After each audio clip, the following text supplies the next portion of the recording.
আসসালামু আলাইকুম everyone, welcome to MH Khan YouTube চ্যানেলে ক্লাস রাইটিং এর ক্লাস 3 তে। আজকের ক্লাসে আমরা দেখব কিভাবে একটি বার চার্ট লিখতে হয়। তার জন্য আমরা একটি চার্ট নিয়েছি এবং চার্টের হেডিংটি হচ্ছে the chart below shows the expenditure of two countries on consumer goods in 2010। It's mean 2010 সালে দুটি কান্ট্রি পিপল স্পেন্ড করেছিল কিছু কনজিউমার গুডস এর উপরে। আম, আমরা এর আগের ক্লাসে বলেছিলাম কেউ একটি ইন্ট্রো লিখতে আপনার চারটা জিনিস প্রয়োজন। একটি ইন্ট্রো লিখতে আপনার চারটা জিনিস প্রয়োজন। কি কি? ওয়াচ, ভার,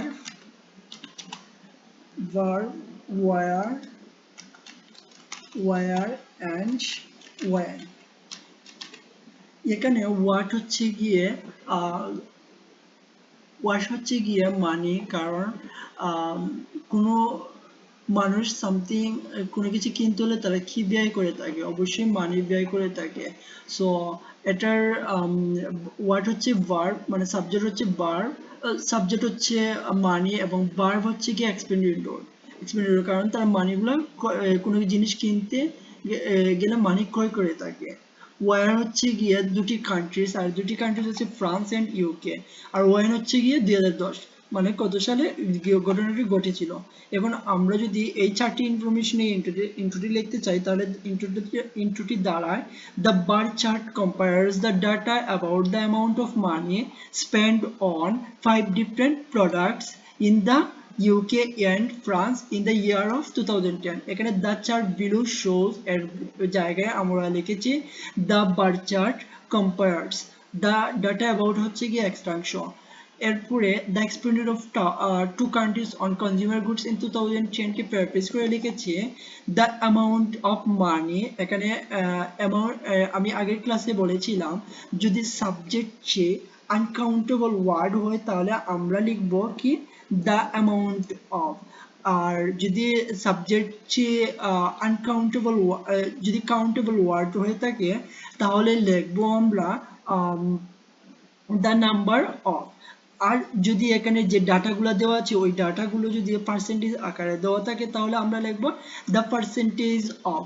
তাহলে এখানে মানে হচ্ছে আনকাউন্টেবল ওয়ার্ড, তাই আমরা লিখেছি the amount of money। আর এক্সপেন্ড হচ্ছে গিয়ে ভার্ব, কারণ মানি গুলো স্পেন্ড করা হয়। আর স্পেন্ডের তাই ভার্ব নিচ্ছে স্পেন্ড, আর স্পেন্ডের পাস্ট ফর্ম হচ্ছে গিয়ে স্পেন্ড অন 5 different products, মানে কিসের উপরে তারা ব্যয় করেছিল?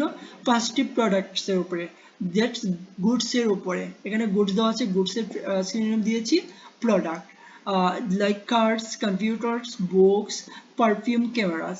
In the UK and France হচ্ছে গিয়ে ওয়ার, এবং ইন দ্য ইয়ার অফ 2010। এই ইন 2010 কে আমরা একটু প্যারাফ্রেজ করে লিখেছি ইন দ্য ইয়ার অফ 2010। আশা করি আপনারা ইন্ট্রোটা কিভাবে লিখবেন বুঝতে পেরেছেন। তার জন্য আপনারা যদি বুঝে থাকেন তাহলে আমি আপনাদেরকে সাজেস্ট করব এই এই চার্টের ইন্ট্রোটা আপনারা কমেন্ট বক্সে লিখে দিবেন আমার এই স্ট্র্যাটেজি ফলো করে। এখন আমরা দেখব কিভাবে ওভারঅল লিখব। এই ওভারঅল লিখতে হয় একটা বার চার্টের কিভাবে ওভারঅল লিখতে হয়। আমি এর আগের ক্লাসে একটি ওভারঅলের স্ট্রাকচার দিয়েছিলাম, যেটা আপনি ইউজ করে অন্যান্য বা যেটাই চার্ট আসে না কেন আপনি লিখতে পারবেন। আম, যারা যারা আমার আগের ক্লাস দেখেননি তাদেরকে বলবো আমার আগের ক্লাসটি দেখে আসেন, এবং কিছু গুরুত্বপূর্ণ ইনফরমেশন এবং কয়েকটি সেন্টেন্স দেখে আসতে পারবেন, যেগুলো ইউজ করে আপনি বডি 1 বডি 2 লিখতে পারবেন। তাহলে ওভারঅল লিখলাম the data reveal significant variation এবং দ্য ক্যাটাগরিজ। এখানে দেখেন অনেক যে ডাটাগুলো আছে, এই যে ডাটাগুলো আছে এগুলা অনেক ভেরিয়েশন দেখিয়েছে। যেমন কার্ডসের ক্ষেত্রে যদি বলি, ফ্রান্সেরা স্পেন্ড করেছিল 4000, যেখানে ইউকে মানুষ গাড়ি কিনতে ব্যয় করেছিল 4000-এর বেশি। সবার ক্ষেত্রে একটা থেকে আরেকটি বেশি, তাই আমি লিখেছি যে the data reveals significant variation among the categories, with cards accounted for the highest figure, highest figure for both country। কারণ আপনি দেখেন for both country। Alright, yes. Both countries. দেখেন এখানে কার্ডস কিন্তু কার্ডসের ক্ষেত্রে কার্ডসের যে ডাটাগুলো দেওয়া আছে বোথ কান্ট্রির ক্ষেত্রে বেশি, বোথ কান্ট্রির ক্ষেত্রে বেশি, তাই আমি লিখেছি আপনি যখন অন্য চার্টের ক্ষেত্রে লিখবেন ওই কার্ডসের জায়গায় যে ক্যাটাগরিটা বেশি থাকবে ওই ক্যাটাগরিটা লিখে ফেলবে। Wild perfume in the UK, UK এর ক্ষেত্রে কিন্তু এখানে পারফিউম কম ছিল এবং ক্যামেরাসের ক্ষেত্রে ফ্রান্সের ক্ষেত্রে ক্যামেরা। সো আমি এখানে লিখেছি while perfume in the UK and cameras in France remained the lowest figure throughout the year. আশা করি আপনারা ওভারঅলটি বুঝতে পেরেছেন। যদি বুঝে থাকেন তাহলে আগের যে ইন্ট্রো কোয়েকশন লেখার জন্য দিয়েছিলাম ওই চার্টের ওভারঅলটি প্লিজ কমেন্ট বক্সে লিখে দিবেন, টাইপ করে দিবেন।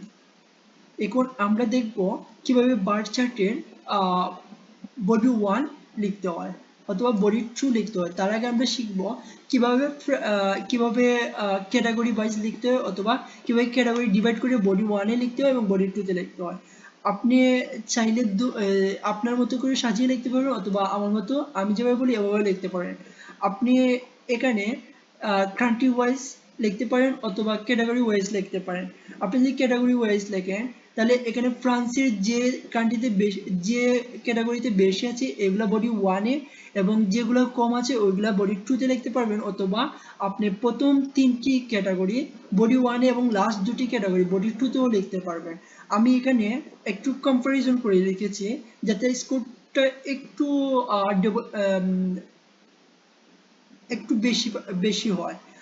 আপনি কারণ কোয়েকশনে ম্যাক্সিমাম টাইম লেখা থাকে যে কম্পারিজন করার জন্য, এখানে লেখা থাকবে কম্পারিজন করার জন্য বা কম্পারিজন করে লেখার জন্য, তাই আমি একটু কম্পারিজন লিখেছি আমি বডি 1 আগের ক্লাসে বলেছিলাম যখন আমরা বডি 1 শুরু করতে যাব তখন আমরা এখানে লিখতে পারবো লিখব looking at the bar chart, এখানে যে চার্ট থাকবে সে চার্ট লিখবেন অথবা আপনি লিখতে পারবেন ইন টার্মস অফ নাউন, এখানে স্পেন্ডিং এর জায়গায় আপনি নাউন দিবেন অথবা আপনি লিখতে পারবেন অ্যাকর্ডিং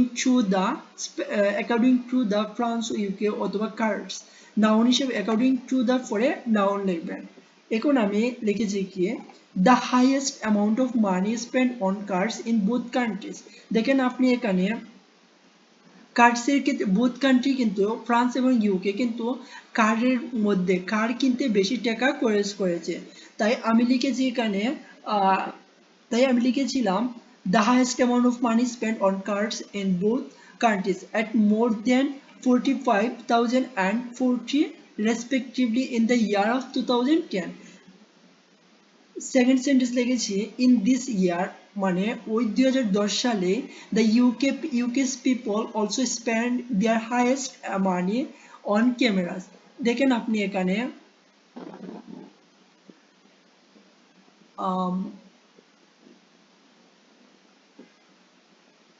ইউকে কিন্তু সরি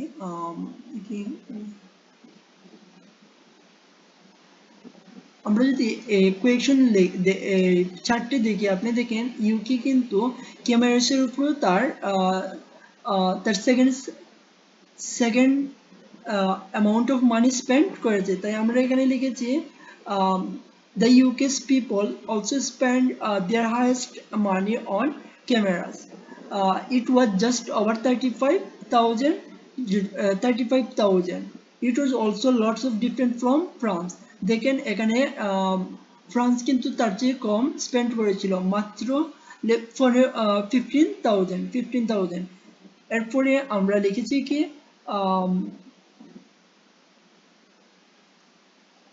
ফর বাইং বুকস, আমি আগের সেন্টেন্স একটু করে লিখেছিলাম for buying books people of the UK spend just above দেখেন এখানে just above 40,000 in the same ইয়ার মানে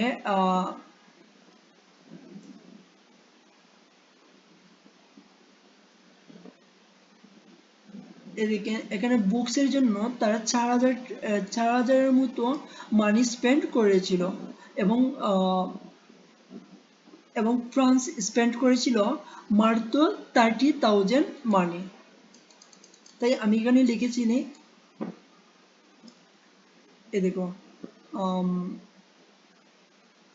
40 এবং 30 was spent on same product France in the same year. এখন আমরা দেখব, আমি দেখেন এখানে কম্পারিজন করে আমি প্রথম তিনটি অ্যাড করে ফেলেছি, কার্ডস, বুকস এবং ক্যামেরাস। এখন আমাদের রয়ে গেছে কম্পিউটার্স এবং পারফিউম। সেকেন্ড প্যারাগ্রাফে আমরা লিখবো কম্পিউটার এবং পারফিউম নিয়ে। সেকেন্ড বডিতে আমরা যখন লিখবো তার আগে শুরু করার আগে আমরা লিখতে পারি on the other hand, or লিখতে পারি ফর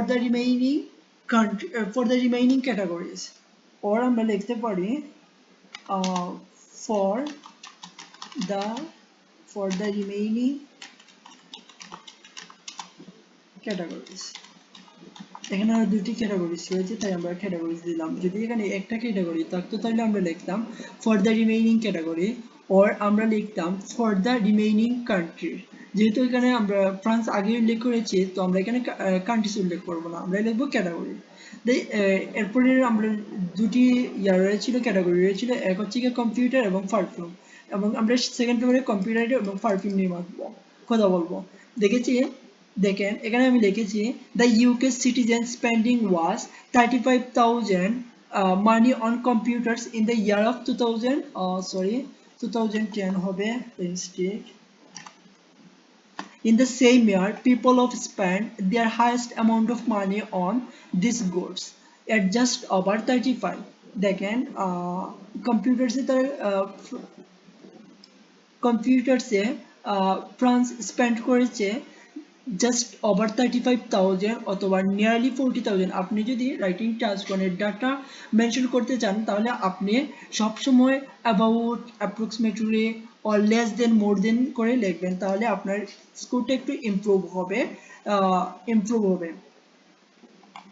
এরপরে সেন্টেন্সটি আমি লিখেছি the amount of money spend on perfume was 20,000 in France in 2010. Sorry, by mistake. 2010. Following the year, the UK's people spent less than 15,000 on this product.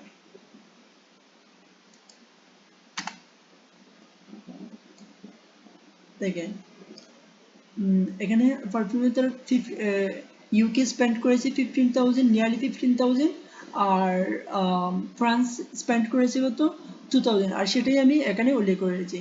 আপনি চাইলে এই সেন্টেন্সগুলো follow করে আপনার বডি 1 এবং বডি 2 লিখতে পারেন।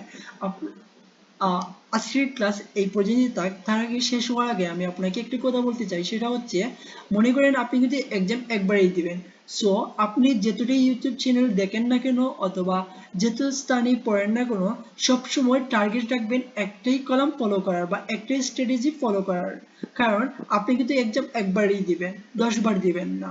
আর যদি আপনি একটা স্ট্র্যাটেজি বা একটা স্ট্রাকচার ফলো করেন তাহলে আপনি দেখবেন এক্সাম হলে কোনো ডিস্টার্বিং ছাড়াই দ্রুত লিখতে পারছেন। সো সবসময় চাইবেন যাই করেন না কেন একটা জিনিসই ফলো করা। আজকের ক্লাসটা এই পর্যন্ত থাক। আমার ক্লাস যদি আপনার কাছে ভালো হয়ে থাকে তাহলে অবশ্যই সাবস্ক্রাইব করবেন পরের ক্লাস পাওয়ার জন্য। পরের ক্লাস থাকবে আমার পাই চার্ট নিয়ে। ভালো থাকেন, আশা করি। আসসালামু আলাইকুম।